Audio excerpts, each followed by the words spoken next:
Are you a digital nomad, a slow traveler, or maybe you're retired or getting ready to retire and you're looking at traveling, maybe to somewhere like the Albanian Riviera?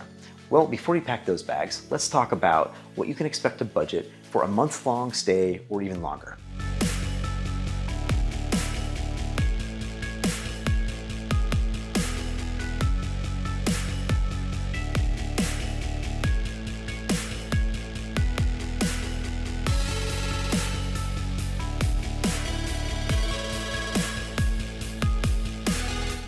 Hey there, we're Joel and Michelle, the Wandering Hartz, and we're helping you live a more abundant life by traveling abroad.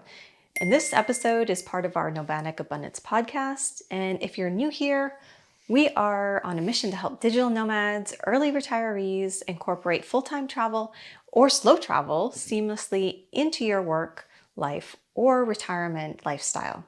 Actually, today we're going to be talking about the cost of living in Saranda, Albania.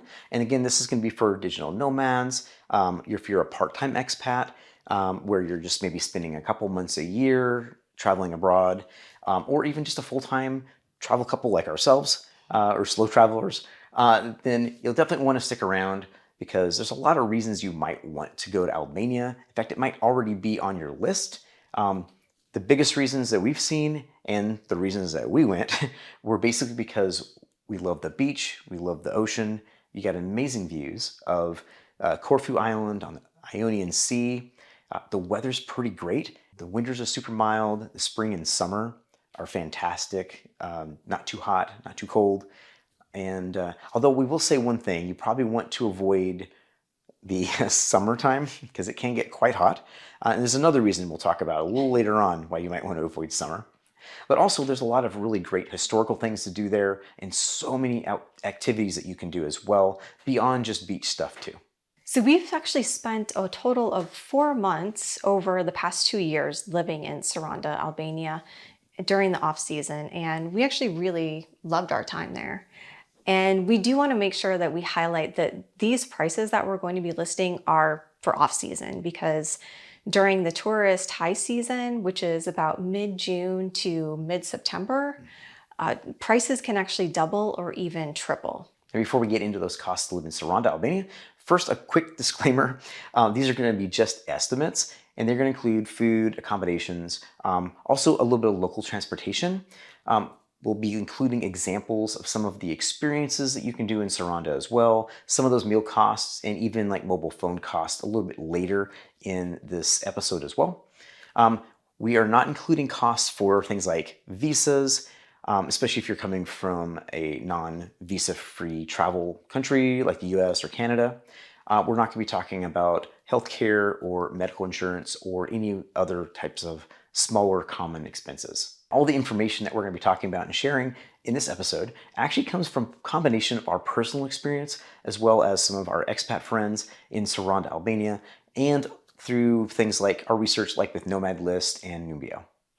Now your costs, of course, are going to vary based on your own personal lifestyle choices and anything else, the other expenses that you might have too. Okay, so we're going to start with accommodations and give you kind of a range of what you can find in Saranda. And of course, all of your options are kind of going to be depending on where you stay and how long you stay. Obviously, if you stay for a month or longer, you'll get a bigger price break.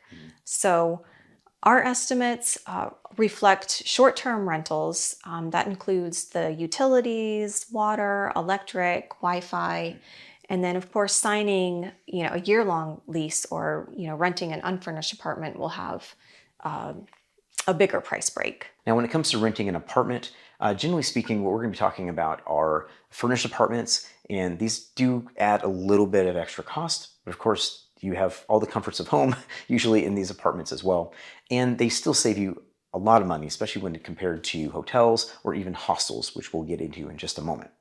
Now in Saranda, we've actually seen 1-bedroom, 1-bathroom apartments average somewhere between $350 and $600. And that's actually in the city center, which is basically close to all the action, which is where the promenade is.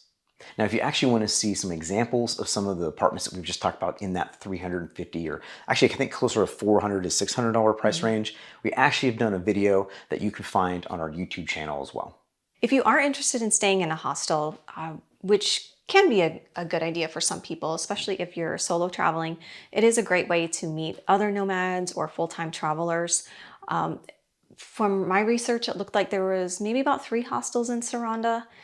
In our opinion, it's not really the best deal, just because apartments end up being about the same price as a hostel. So I found that it's about $11 a night in a dormitory style, or $21 a night for a private room with a shared bathroom. So again, you're not really saving that much money on a hostel, but if you want to meet people, then it is a good way to meet other nomads or travelers. So now let's talk about food and dining in Saranda. Essentially, like for us, we generally like to try to save a little bit of money on certain things. One of those meals is our breakfast. We like to pretty much eat at home for breakfast. It also just kind of works best for our kind of workflow since we're working from home a lot anyways. But when you are shopping in Saranda, there's a handful of local markets, actually quite a few local markets all over. And then more of your Western grocery stores, there's like 2 or 3 of those that you can find. With that, you're going to find your costs for your groceries to be fairly comparable to kind of like Western pricing, with the exception of like your fruits and vegetables, which are usually really, really affordable. And they're also super tasty.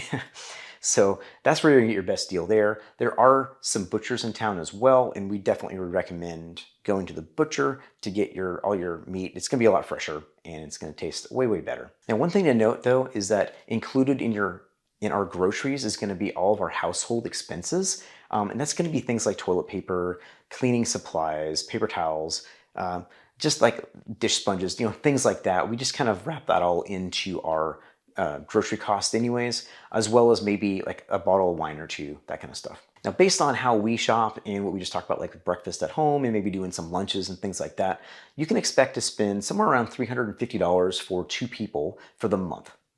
Next up is dining out. So we've kind of averaged about $20 to $23 for the 2 of us when we go out at a mid-range restaurant. That usually includes a drink like a glass of wine or a beer, and then tip and also tax.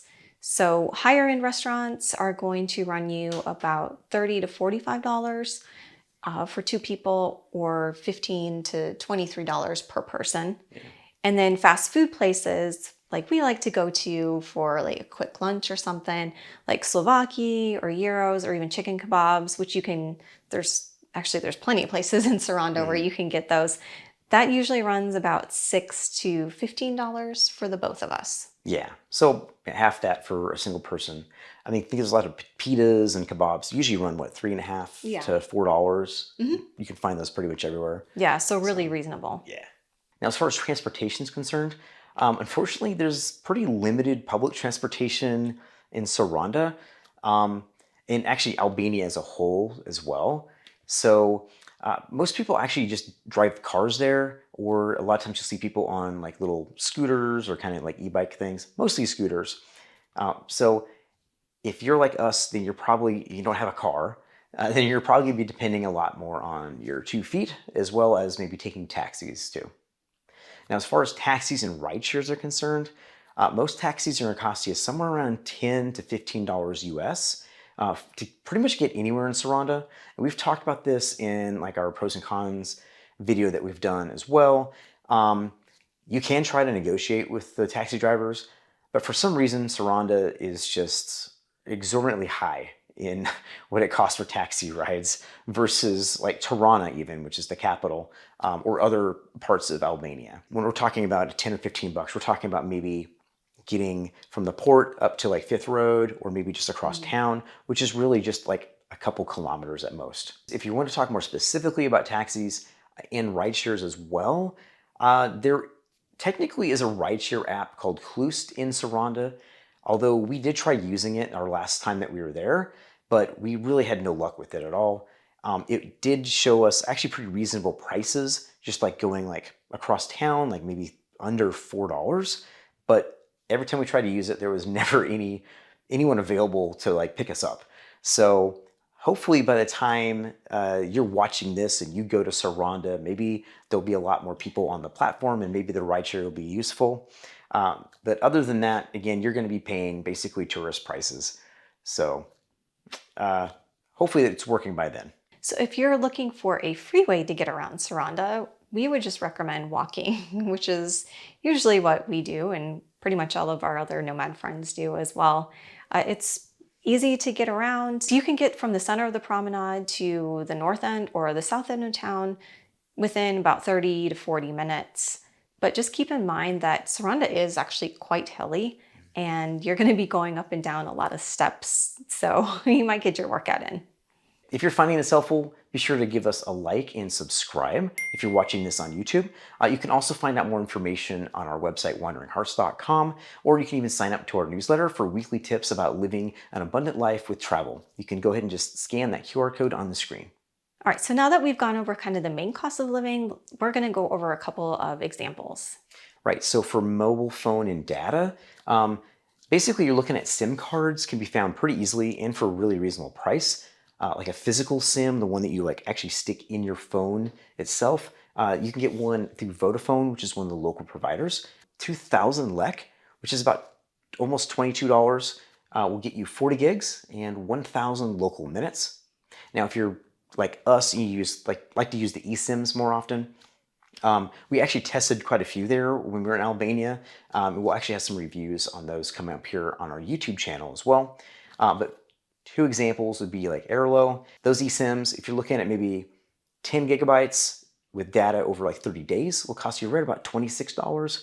And being eSIM is another one that we also tried too. And for that one, it's basically about the same cost, about 27 bucks, and that will get you the same 10 gigs for 30 days. So those are probably not the best if you're using a lot of data, but you can even get smaller packages for like a 1 gig or even like 3 gigs, something like that. If you just need a little bit of data, if you're mostly like hanging out on Wi-Fi and stuff like that. So it is a pretty good option if you don't want to spend, 22 bucks for all the physical SIM card, or you don't want to hassle with that too, because you do have to go down to the actual Vodafone place. You can order online, but you have to go down there and then they have to like physically like charge it and give it to you and all that stuff. So as far as internet, most of your stays, if you're a slow traveler or full-time traveler like we are going to be included in your rent. And we found in Saranda, the internet is actually pretty fast. You can easily get speeds of 50 up to download of 50 to 60, which is great for us working remotely, especially when we're doing video editing or uploading a video. And just to note too, there are actually 2 different packages in Saranda. There's a fast and a slow one, I think, that we've kind of figured out. Yeah, so the faster package is going to be a little bit more expensive, and that's like $20 to $25 US per month, and the slower one's between $10 and $15 a month. Basically, the slower one has like really sucky upload. And the reason this is important is because if you are staying in accommodations like a furnished apartment or something like that, you'll definitely want to check with your landlord, get them to do like an actual screen grab that you can see the upload and download speed, especially if you need that extra like upload speed. So that way you're not like stuck like having to try to find a cafe or a restaurant or something like that with good internet. Now, as far as pricing for like entertainment and stuff like that, there is a lot of nightlife that you can do. There are clubs that you can go to that usually open up closer to like the touristy season, so shoulder seasons and everything like that. You can find those. Prices in there are going to be fairly reasonable compared to United States prices. But as far as like a lot of the other just like restaurants and some of the fun little bars and stuff like that along the promenade or even scattered about, you're still going to find really affordable pricing. For instance, like a drink in Saranda is going to run you around $2.50 or $3 US. For a beer, a glass of wine, not much more, about $3 to $5. Although we'll just say that the Albanian wine isn't the best. So if you're a big wine connoisseur, there's like just a couple places that we found in town where you can get like a proper glass of wine, a proper tasty glass of wine. And those of course can be about twice as much as everywhere else. Now, if you are more of a cocktail person, pricing isn't going to be quite as affordable. you can expect to pay on average somewhere around $6.50 to like $12 US, especially higher, especially if you go to one of the more fancier clubs as well. So as far as like museums or different things to do around Saranda, there's actually quite a few things to keep you busy. And we actually attended a local festival. It was a fish festival that they had in Saranda, and that was free. So that was fun. You can go around to different vendors. We have to pay for that for the food, but they had music and all of that was free. Kind of hang out in the promenade. So that's something, that you can do when you're there. There's also Butrint National Park, which is a UNESCO heritage site, and it is really, really beautiful. And it's about 30 minutes south of Saranda, and the entry fee on that is 1,000 lek, or about $11 per person. Yeah, as far as outdoor activities, there's a lot of those as well. I mean, Albania is just the landscape, and there's just so much to do. There's a lot of free stuff you can do. Some of this just requires getting there. Like for instance, we did like this really cool hike, about an hour and a half outside of Saranda in, is it Permit? I think Permit is a canyon hike. It's known for some hot springs and stuff like that. And that place was really awesome. We had a wonderful time. But there's also other things you can do in town as well. Sort of known for its beaches. There's a lot of beaches like all up and down the coast. Honestly, just a handful of kilometers away, 15 or 20 minutes north or south, you can find big stretches of beaches. Some of these are going to have like beach club kind of setups. And when in season, they're gonna charge you for like beach chairs and umbrellas. So do prepare to pay for that. That can run you somewhere around, I think, about $10 to $25, and that usually I think gets you like maybe an umbrella and 2 chairs, and that's for the day.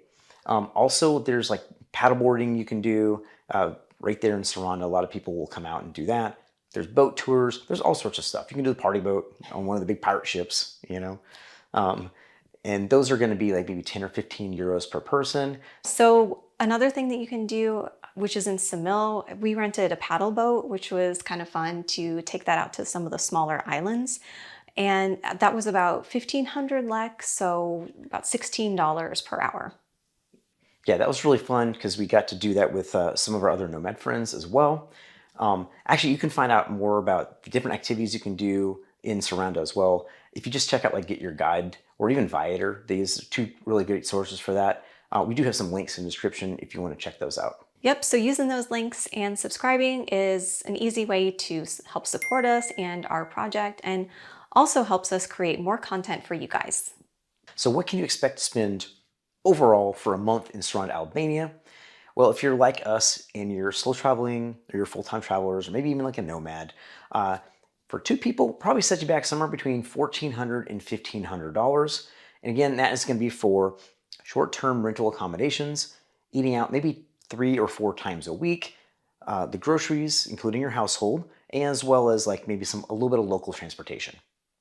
Yeah, so if you're a budget traveler, I think you could expect to pay around $1,250 to $1,300, and that is depending on your accommodation and your lifestyle. Yeah, that's going to be probably, you're not going to be like having a view of the ocean, most likely, unless you just find a really good deal. So yeah, it might be a little sparser, and you're probably a little further away from like all the main action in the grocery stores and things like that. But it can be done. We've actually met people that do that. And if you're a solo traveler, you can expect to pay probably somewhere between $800 and $1,000, maybe a little bit more, and still be pretty comfortable in Saranda, Albania for a month. Now, 2 other things that we didn't mention are basically some kind of a form of travel medical insurance, or even like a VPN, which is something that we use to keep our data safe, especially like when doing banking and things like that. You can find links in the description to the stuff that we use if you're interested. And also, if you're serious about slow travel or even full-time travel, be sure to visit nomadicabundance.com. That's our sister site, and there you can get access to exclusive content like our actual cost of living, so like what we actually spend every single month, as well as bonus videos like in podcast episodes, and even we have some guides that we've been creating as well, specifically for slow travelers. So overall, we really feel that Saranda, Albania is an affordable, budget-friendly destination, especially if you're going to be living there during the off season. I mean, it's one of the reasons we've gone back the last 2 years in a row. And I think we're planning on going back probably again next year or the year after that. Oh yeah, for sure. Hopefully this gives you kind of an idea of maybe what your basic cost might be. If you're traveling, especially as a nomad, like we've said, or a full-time traveler, for a month or more. Again, if you're going to be there for much longer than that, like if you're looking at maybe trying out like little expat life there, or even just like 6 months or something like that, which we've got a bunch of friends that do that too. You can definitely bring your costs down even further, especially with your apartment rental. That's going to save you a lot of those longer term leases. It's also another option too, if you're an American, because as an American, we get a 1-year visa upon arrival, which makes Albania another really good bonus place, and in Saranda specifically, because it gives you an opportunity to be in Europe and also to kind of bounce in and out if you want to so you can kind of work around the whole Schengen zone and your Schengen time, your 90 days that you have in every out of 6 months. So it's a really good option for that too. As always, you can find links in the description below. And if you have any thoughts or questions for us, let us know. If you're a full-time traveler or an expat or nomad that have stayed in Saranda, share your thoughts with us. We know a lot of people watching do read the comments as well, and we try to answer your questions. There's also a bunch of videos that we have too on the channel. So go over to YouTube and you can find a whole playlist full of videos about Albania. Happy wandering. Happy wandering.